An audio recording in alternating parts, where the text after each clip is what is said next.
Welcome. So what's up? This is podcast number 24, I believe. Let me check real quick. Hold up. Let's see. Yeah, no. This is podcast number 24. I think the last podcast I talked about living in an Airbnb, financial independence, minimalism. I talked about it with Mikey. It's my roommate right now. Or one of maybe 12 roommates that I'm living with. But yeah, I wanted to talk about that today. The fact that I have so many different roommates, why that is the case, because I'm going to do basically kind of a review on my lifestyle. I've heard I've heard references to it being called a nomadic lifestyle. I don't know what the name for it, the technical name or whatever it is, but I will say that whatever I'm doing with living in different Airbnbs and hopping from place to place is a very, very fun lifestyle, and it doesn't cost nearly as much as people think. Because that's the first question that I get is like, "Well, Tyler, if you're staying in different Airbnbs all the time, aren't you paying a lot of money?" No, no, not at all. I'm paying a lot less in rent than a lot of these people that talk to me about this kind of stuff are. I think what it is that they secretly want the cost of the Airbnb to be so high that they can't justify actually going and doing this lifestyle. But there's no justification. Sorry, if you don't do this lifestyle, it's only because you want to live in a place that's established and you don't really want to, take part in the lifestyle. Which is fair, by the way, because what I'm doing is very, very different from what a lot of other people do. And it's pretty scary overall doing it for the first time. Because let me tell you what it requires. So, what I'm doing right now is I'm living in a different Airbnb depending on what city I'm in. Right now, I'm in Austin. Before this, I was in San Jose. Before that, I was in San Francisco, et cetera, et cetera, et cetera. I've stayed in a lot of different places. I've stayed in Argentina in an Airbnb before, and it's great because you can pick whatever place you're going to stay at, and then you can stay in that place for however many months, however many weeks that you want to. But in order to do it, what is required is for you to be very, very light on your feet. In terms of transportation, moving from place to place, I have two options that I can really think of. The first option is for you to pack everything that you own into a car. Like whatever you can fit into your car is pretty much fair game. So if you might be able to fit like 2, 3 suitcases worth of stuff into a Honda Civic, and travel around the country. You could spend a month in Denver. You can spend a month in San Diego. You could spend a month in Chicago. You could do all that. But the second option that's available is for you to actually sell everything short of one suitcase and a backpack, which is the one that I went with. And the reason why I say that in a backpack, technically you can have a suitcase, a backpack, and a computer bag, because that is the easiest thing to travel with that's realistic on a plane. And so what I do basically is I have one suitcase that is basically compliant in terms of like how big it is for planes. Now, sometimes I do have to pay for the suitcase, but most flights will have like a first free suitcase included kind of deal. But then I also have the carry-on bag, which is like my personal baggage. It's like usually a backpack, and then you also have a laptop bag that you can bring with you. And so I usually like to bring just have a suitcase, a backpack, and a laptop bag. Apologize. Worth of possessions at any given time. I think that besides being able to move into like different Airbnbs, you also don't have to pay you don't have to pay for anything. Like I know that people that buy furniture, like really expensive furniture, got to pay installments of money every month. I don't have that. I don't even have the option of doing that, because if I do that, where am I going to leave this shit? But yeah, so basically what I pay for is like monthly is I pay for my Spotify. I pay for my my phone service. I pay for my gym membership, which that's the one thing that I'm actually kind of a little bit attached to, location wise, because I have a Gold's Gym really right near me. But here's the thing: is that the Gold's Gym is available like all throughout the nation, so you can go to different places. LA Fitness is also a great idea. You can go to different places and find other places that have gyms nearby. So it's still not super limited in scope. Plus, technically, it's a month-to-month contract, so I can switch gyms if I need to, if there's like a gym close by to me, which is really awesome. And then let's see. We were on the topic of belongings, right? Well, it's really easy to travel when you have like one suitcase, a backpack, and like your laptop bag, and it makes it super easy to get into any Airbnb too, because all you gotta do is you just gotta take your suitcase, your backpack, and your like, I'll just call it the package, right? The light package. How's that from now on?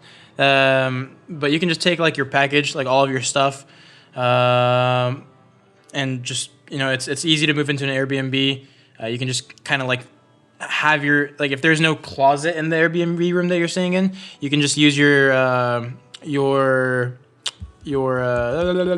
suitcase. I don't know why that I can remember that word.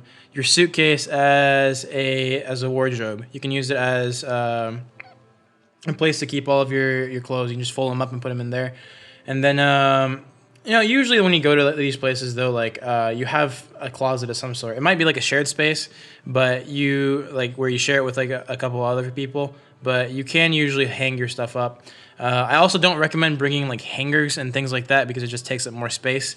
I recommend just folding up your t-shirts, your button-ups, your blouses, your pants, your dresses, whatever, and putting them straight into the suitcase, and then closing the suitcase so that you have some sort of privacy. But so like people aren't like looking into your stuff, But it's also a good idea to have a lock to put on your suitcase, because then you can lock your two like zipper thingies together and keep people from being able to go and like get your stuff, like going through your shit and stealing your shit.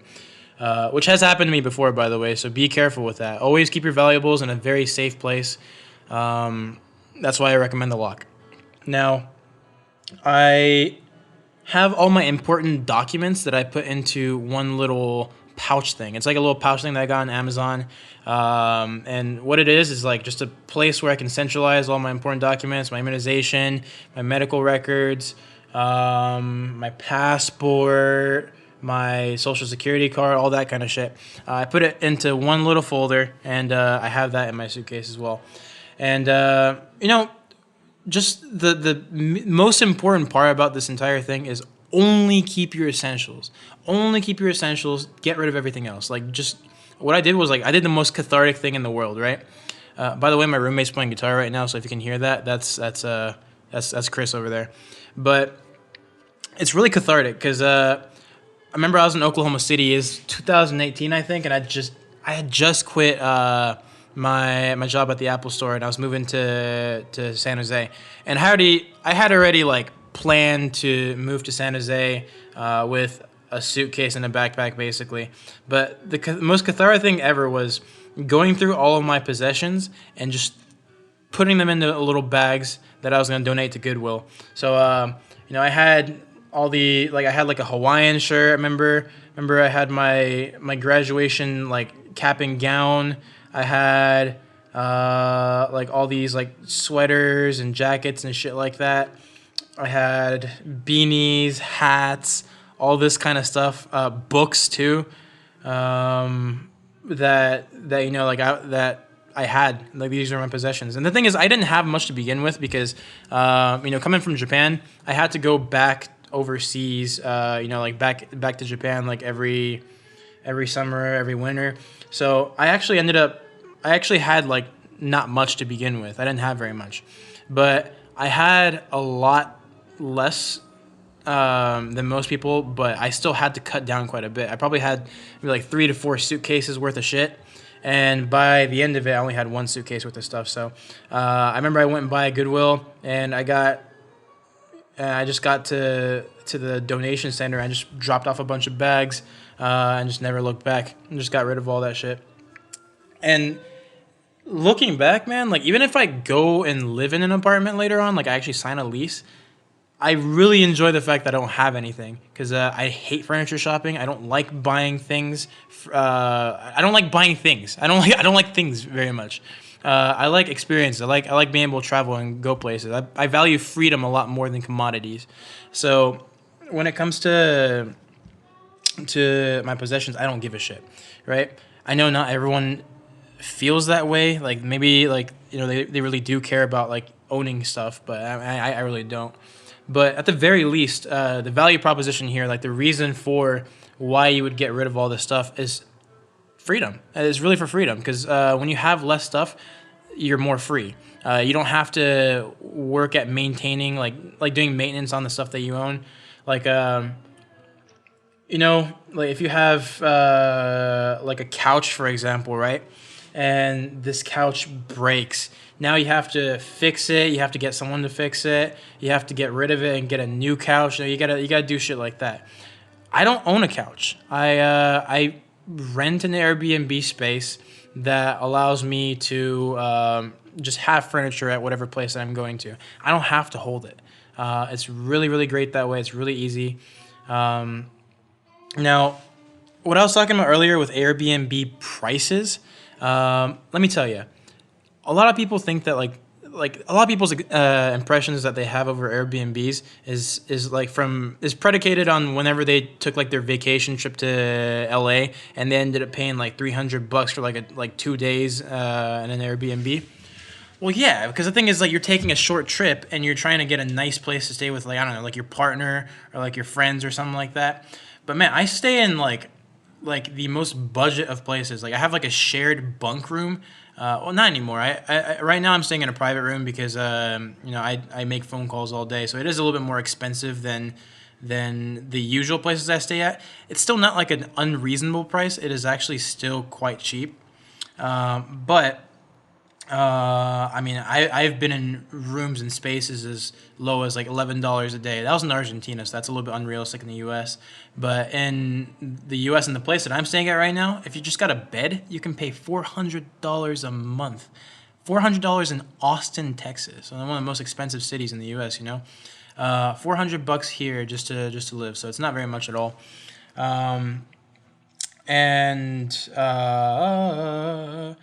What was I going with this? There's a point to be made. So I'm spending. You can cut your costs quite a bit just by looking on Airbnb and trying to find the best deals, right? Because you don't want to stay in places that are like $60 a day or some shit like that. That's ridiculous. You don't want to do that. Because remember, Airbnb doesn't like the price that they give per night is not the price that you pay because you have to pay like cleaning fees and you have to pay for tax and stuff like that. So you want to get as low of a price as possible to begin with. And so what I do usually is I look for like a tentative month that I might go and stay in a city. So let's say like I wanted to go and stay in a different city on February 7th. And this is like just an arbitrary day, right? February 7th to March 7th. That's a month, but it's like 28 days. But let's say that, okay, it's March 6th to April 6th. That's, like 31 days? I don't know how many days are in April, or in March, sorry. But, it's a month. You can look at what the prices are on Airbnb for that month. And whatever location you're planning to stay at. And here's another spoiler: is that if you stay a month in a place, a lot of places will give you discounts. And the thing is, whenever you put in a search query on Airbnb, it will give you the price after the discount. So it's really great that way. So you do that, and then there's another filter that you can put on where you can lower the price. You can set the price range for what you're willing to pay for an Airbnb.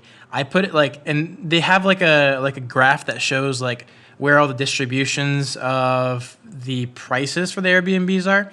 I usually take it and take the slider and take it all the way down, just like leave like the very, very lowest of the low, right? And then I'll take a look at what those I'll take a look at those offers that are up. And usually in any given city, you can find a place that has like a shared space where you stay in a bunk room with like maybe like two other people, like one or two other people, and it's usually very, very, very affordable.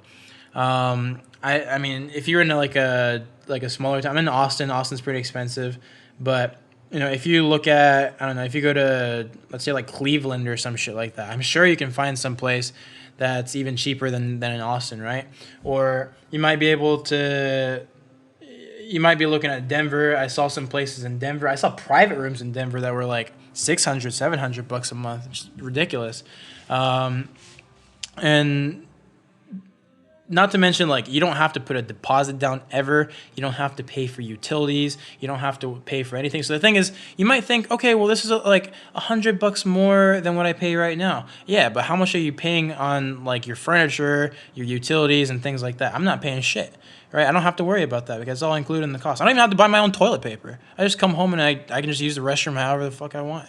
I don't have to worry about that. They have cleaning people that come through and clean the property too. It's like have you ever had a maid? Have you ever had a maid? Like I've never had, like, until this lifestyle, I had never been to like lived in an environment where like you had a maid that would actually come and clean these spaces or clean up after you.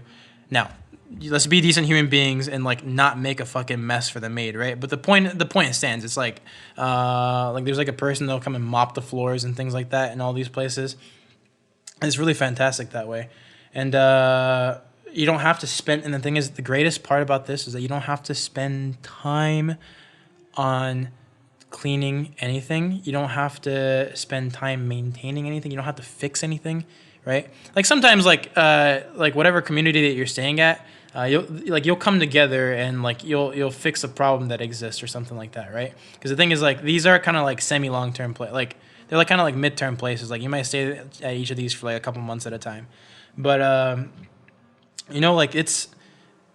Besides that, like, you don't really spend much on time at all. Like, I don't have to worry about these things. Like, these are things that I've effectively paid the Airbnb to take care of for me. It's just mind-boggling that I can pay less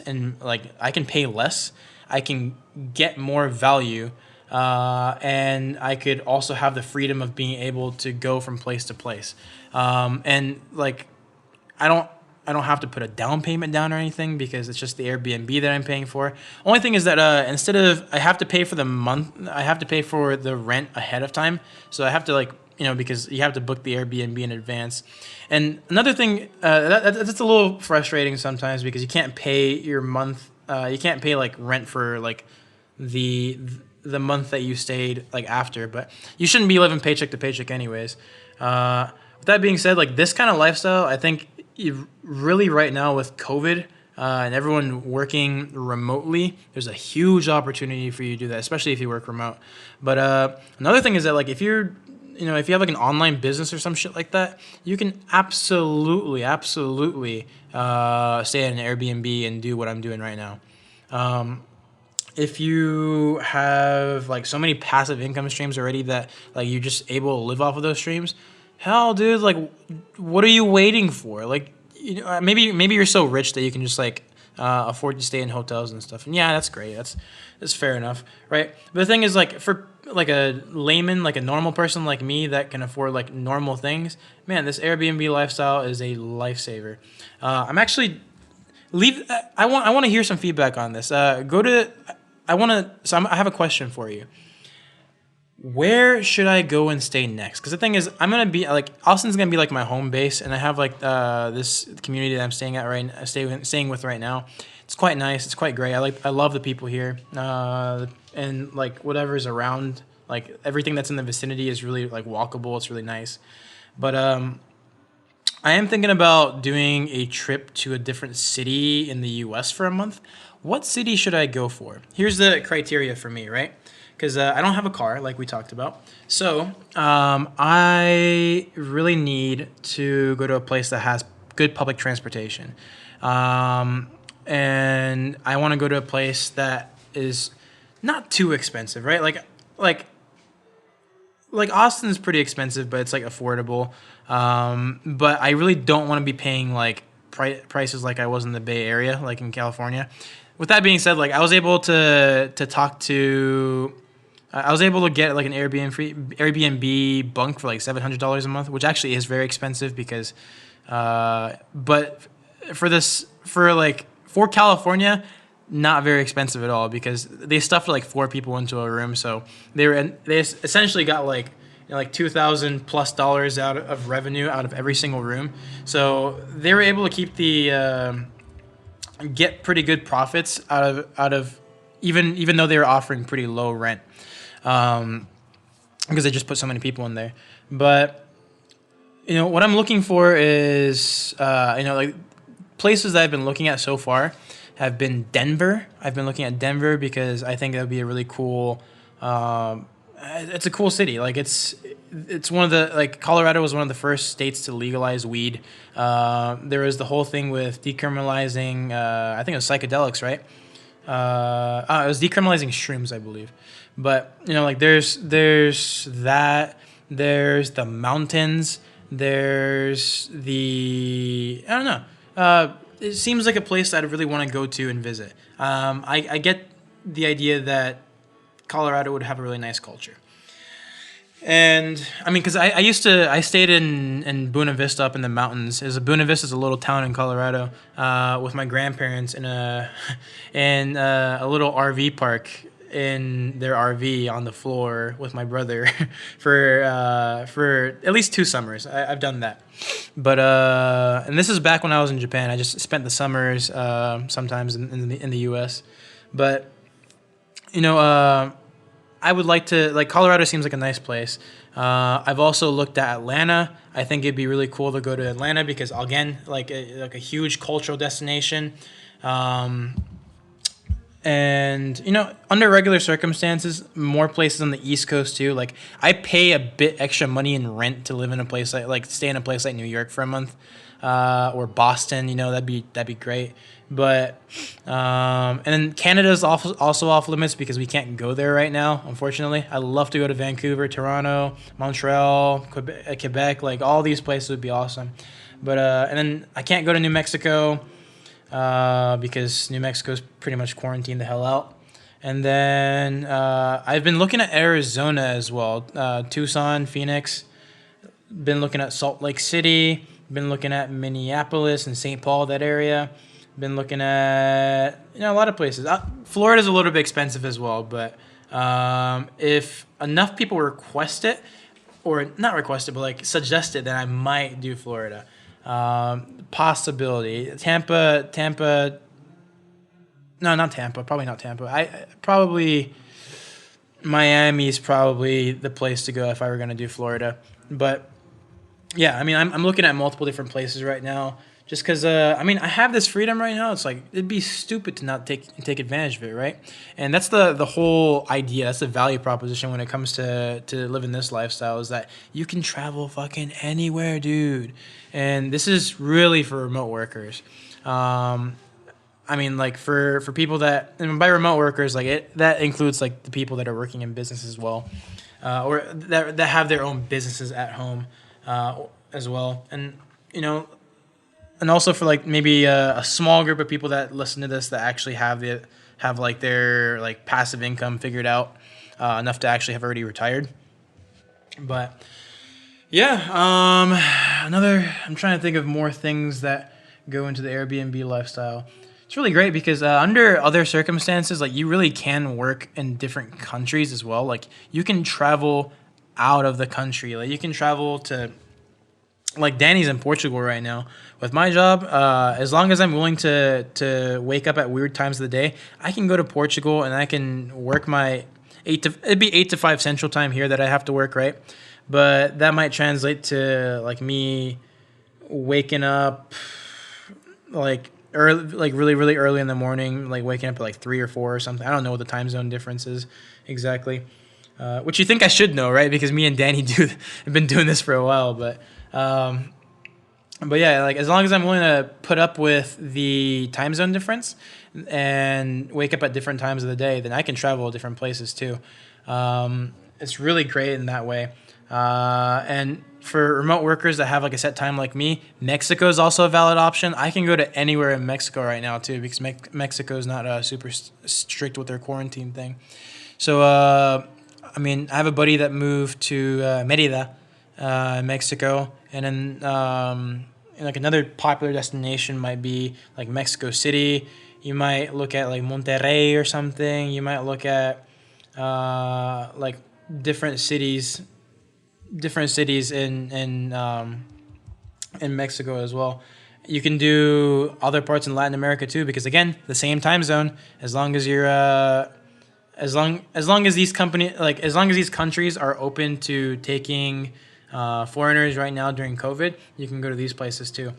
But by the way, if you go to Mexico, you'll save so much money. Like you can save ridiculous amounts of money.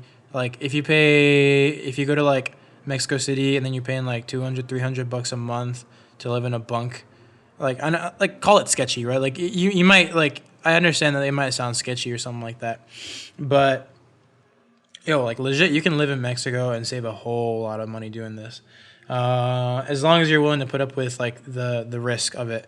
And if you go to a place like Mexico, don't dress like don't dress like very very well and stuff. Like just kind of dress like just casually. Like just wear like jeans, like a t-shirt or something, like shoes. Just try to like wear a hat.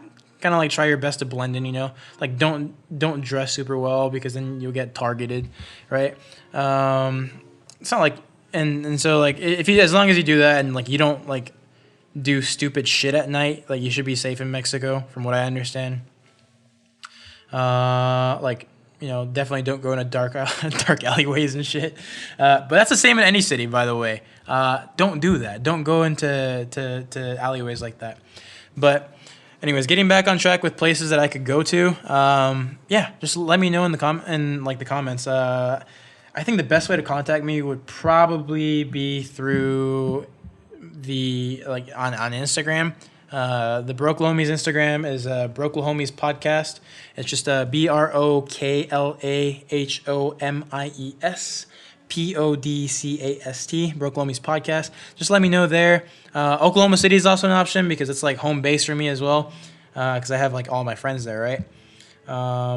Yeah, plenty of places I'd love to go to. Once the rest of the country opens up, I'm thinking about going to Portland, Seattle as well, other places in California. Would love to go to a lot of different places. But for now, I'm here in Austin, and I might do like a Denver or something like that. But and the thing is, like, I don't think that this is limited to just the U.S. I think you can do this. I think if you're in Europe, let's say like you're in Ireland, I'm sure you can find different places within Europe. Insofar as you're able to travel between places right now, right? I'm sure you can find different places in other European countries where you can go to work remotely. Like I'm sure if you're living in like, let's say like, if you're living in Dublin or you're living in Cork or something, and you want to leave the country and go to France, I'm sure you can live in France in an Airbnb or like a hostel or some shit, and I don't know, like Marseille or something, for a couple months. It might be a bit more expensive. I'm not sure what the price difference would be, but I'm sure you could pull that off over there as well. I haven't done the research, so I can't tell you for a fact, but it's definitely possible in the U.S. It's highly recommended by me. I really don't see here. On a personal note, I'm kind of worried to an extent because what happens whenever I get a girlfriend and I can't do this fucking lifestyle anymore, right? Because right now, like I don't have like a long-term partner or anything like that. I'm not even particularly on I'm on the market, but I'm not like actively looking. I'm just kind of like whatever comes along. But whenever I do find like a more long-term partner, I'm like, shit, I'm gonna have to either give up this lifestyle or give up or she might have to give up like what she's like what her lifestyle is and like do this shit with me. I don't know what's gonna happen, right? So it is when it comes to like relationships and stuff, it is a little bit tricky in that regard. Now I will say, it's not like there aren't people, like there aren't females living in these like Airbnbs, right? So like you'll meet like lots of chicks, like cool chicks, especially like the people that are willing to travel like that. A lot of the chicks that are on that are super cool. You just meet cool people in general. So it's like dudes, chicks, super cool. Everyone, not everyone, but like most people. Most people are really cool. And so, and you obviously don't want to be a fucking creep whenever you stay in these places. So like, like don't think like, oh, there's a girl. I gotta, like don't be a fucking like an absolute dog about it. Like have some manners. But it is, I think it is a good place to meet some really, really cool people overall.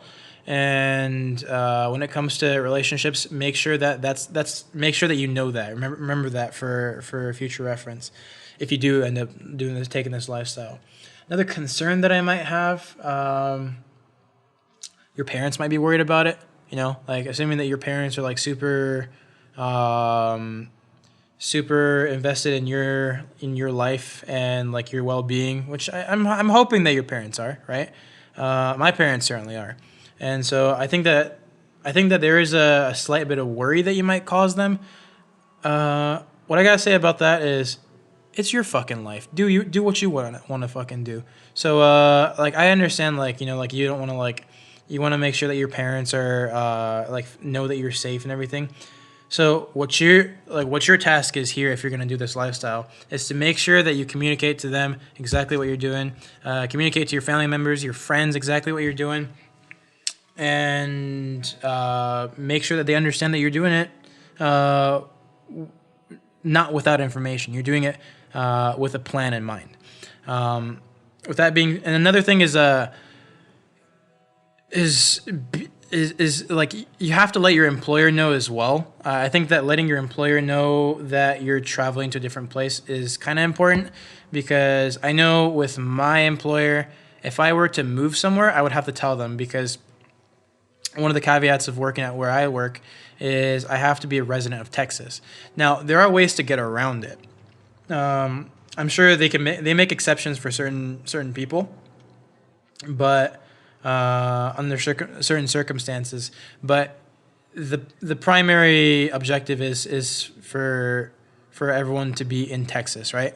Now, if I'm just traveling somewhere for a month, like I don't have to tell them about that. But if I'm gonna be somewhere for 3-4 months, I should probably let them know for like payroll purposes and things, and tax purposes and things like that. And let's see what else. Again, the safety concern is a big one. I'll be honest, all the Airbnbs that I've stayed at have been super safe. I haven't had like a single like terrible incident.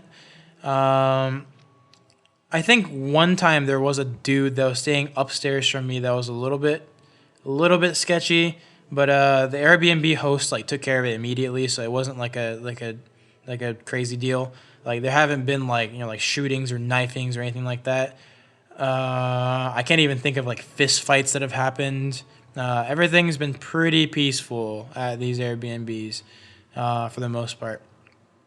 And yeah, and the thing is, you might be a little bit concerned with staying with a bunch of different people for like privacy purposes, right? Because like if you're living in a bunk and then you're saving a bunch of money because you're living in a bunk, or like you're sleeping in a bunk, then yeah, like you don't have as much privacy. That is a sacrifice. That is a sacrifice that you have to make. Me personally, that's not a sacrifice that's too big. Like I like privacy. I love my privacy, but I don't love it as much as freedom of being able to go travel different places. So it really depends. Like it's not a lifestyle that's for everyone, obviously.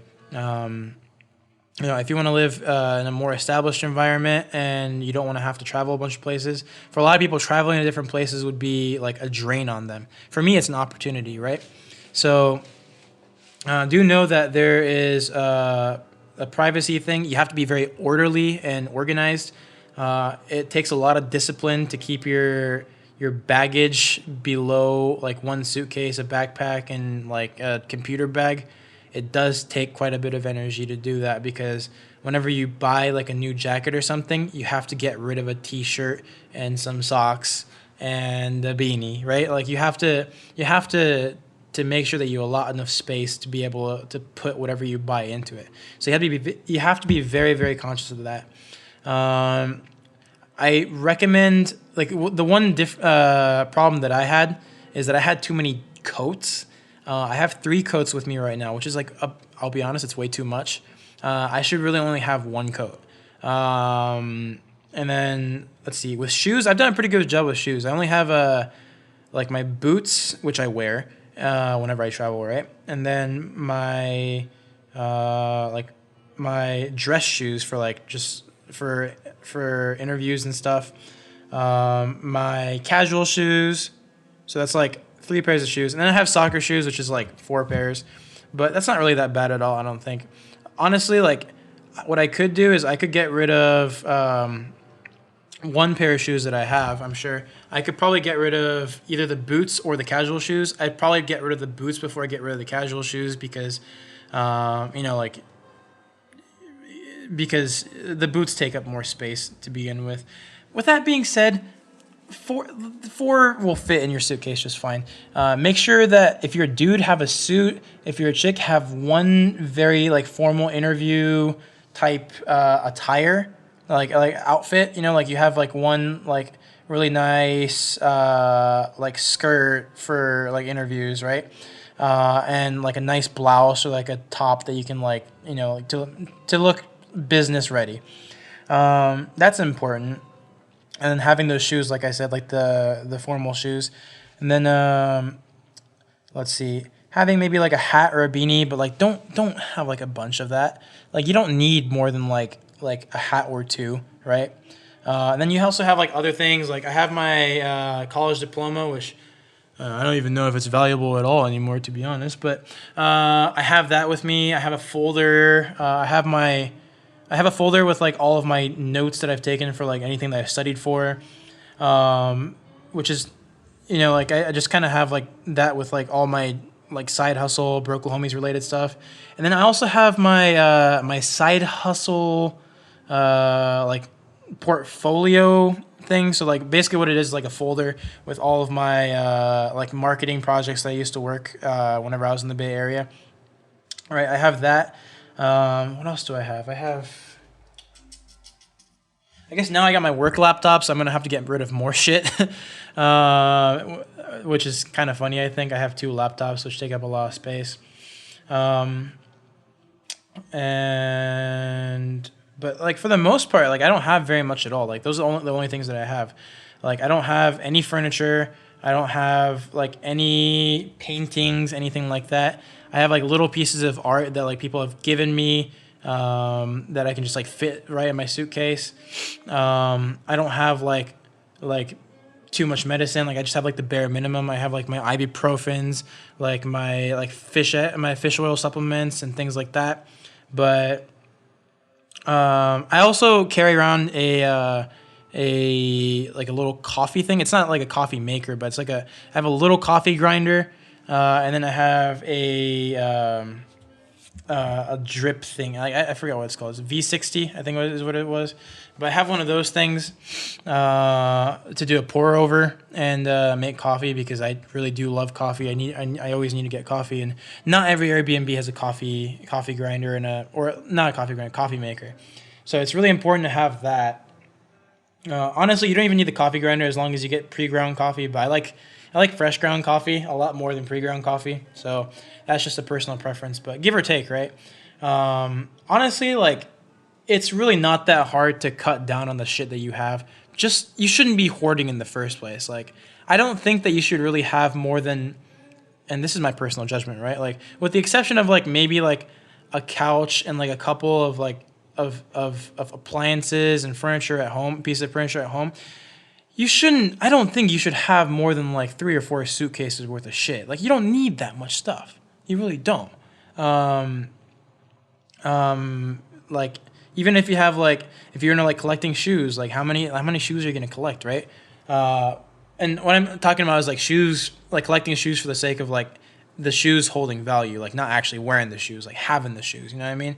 Or like my roommate collects records, so like like I guess like you have a record collection, but like even that shouldn't be like too much stuff. Like you shouldn't have too much. Like, you shouldn't have to buy a storage unit to like store all this stuff in.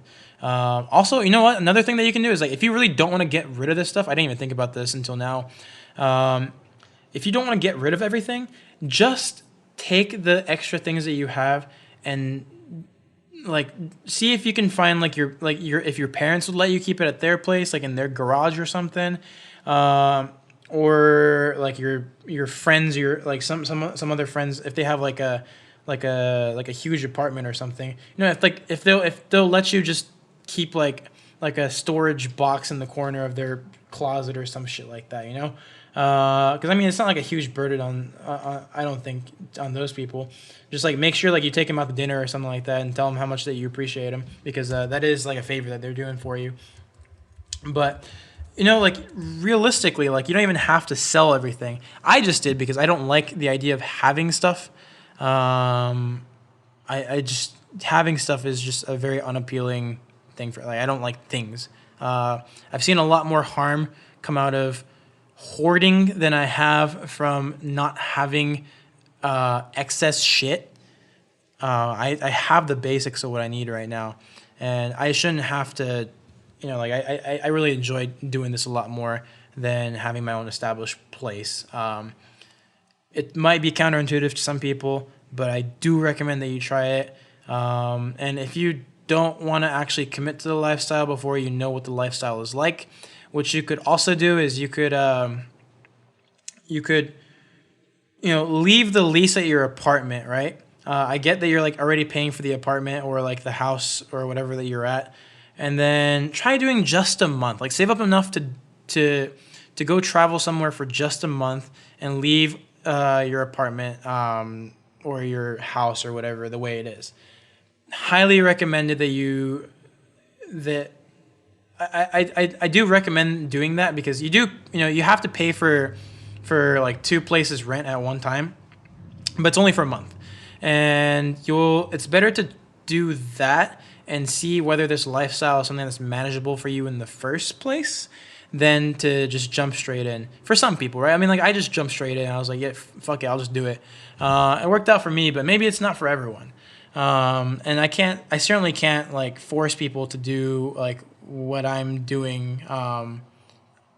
It's just not the same. It's not the lifestyle for everybody, but I do think that a lot of people could be doing this, and if they knew the value of it, then they would be doing this. But anyways, that is the end of my little rant right there. I really love what Airbnb's done. I think it's a great company. I think it's opened up a lot of doors for a lot of different people.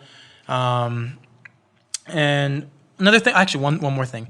Once you get into those Airbnbs, if you want to stay longer than a month, talk to the owner and haggle the prices, because the thing is Airbnb does take a cut of what you pay for the Airbnb unit. So just talk to the owner and be like, hey, I'll give you money directly at this price, and like try to like negotiate it down. Like I negotiated in California, I negotiated the price of a place I was staying from, I think it was $775 a month to $600 a month, and that's why I ended up paying for a couple months. So I saved $175 that I would have been paying just by talking to the person. So I really do recommend doing that. I think it's a great idea. But and I also recommend that if someone asks you for a deposit on the Airbnb, or like if you negotiate and they give you something like, you can stay at this place for a reduced price as long as you give me a deposit, I do not recommend it. Try to get out of that as quick as possible, because paying $700, like let's say like you're paying $700 or like $600 for a deposit or something, right? That is like, I would rather think that you will just expect that you'll never get that deposit back, because the thing is like you're not signing a contract or any shit like that, right? Which if you can negotiate it into like a contract that you sign, that's great. But most of the time, these places, like these Airbnb kind of places, they'll just have you like Venmo them money or some shit like that. And so if you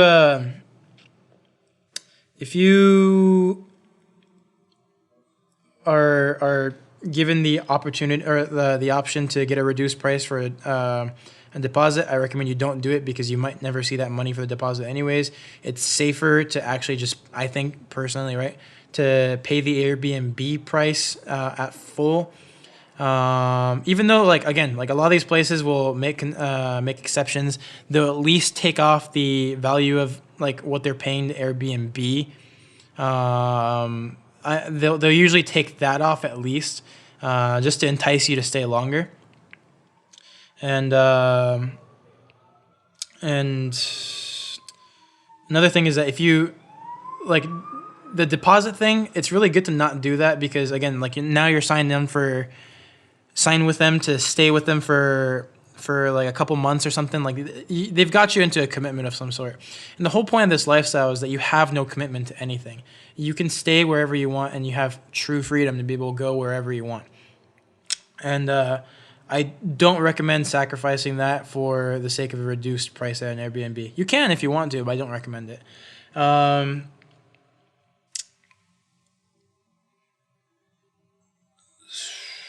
Any other things that I want to add to it? More content. I recommend finding once you get to the this is like once you stay in these Airbnbs, right? I recommend finding a place that you can go to outside of the house that you can just chill at because you'll see the same people every day, and you're gonna see a lot of the same. Like you're gonna see a lot of people in the Airbnb the same day. It's really hard to get like private space. So if there's like a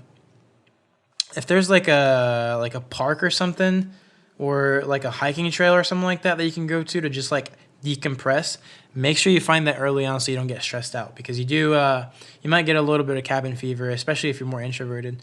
So I really do recommend you find places where you can actually be alone. And that's the great thing about the world that we live in is you can find public spaces where there aren't many people and you can get your privacy. It's really, really important. Finding coffee shops nearby, very important as well, because if you want to get away from your roommates so that you're not like tempted to talk to them, or they're not tempted to talk to you, it's good to go to coffee shops and like get all of your work done. Go to a library in San Jose. I used to go to the SJSU, the San Jose State University library. Used to chill there for hours at a time. Really awesome. But you can really make a lot of use of the public infrastructure and public spaces that are provided to you while you're staying at an Airbnb like that, because you will have less privacy. Anyways, cool. Well, I've ranted long enough. It's 7 o'clock over here, and I have a lot of stuff to do. So I will get back to work, and I hope that you enjoyed this podcast episode.